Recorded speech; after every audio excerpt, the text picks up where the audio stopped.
Welcome to our guide on stopping auto-refreshing in Gmail on PC, thanks to a new update. If you're tired of Gmail refreshing your inbox every few seconds, follow these simple steps to regain control. First, open your web browser and type in gmail.com. Once you're on the Gmail sign-in page, log into your account if you haven't already. Next, look for the URL bar at the top of your browser. To the left of the web address, you'll see a small lock icon or an info button. Click on it to view site information. This will give you specific details about the site you're visiting. Now, locate the option that says Site Settings.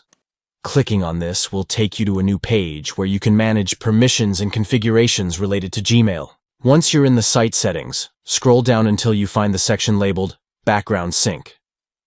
This setting allows Gmail to periodically refresh in the background. To stop the auto-refreshing feature, simply disable it by toggling the switch or clicking the designated option. And that's it. You've successfully disabled the auto-refresh feature in Gmail. With these changes, you should notice a significant improvement in how your inbox behaves, allowing you to check your emails at your own pace.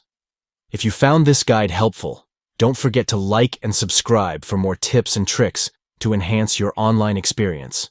Enjoy your refreshed Gmail experience, free of those unwanted interruptions.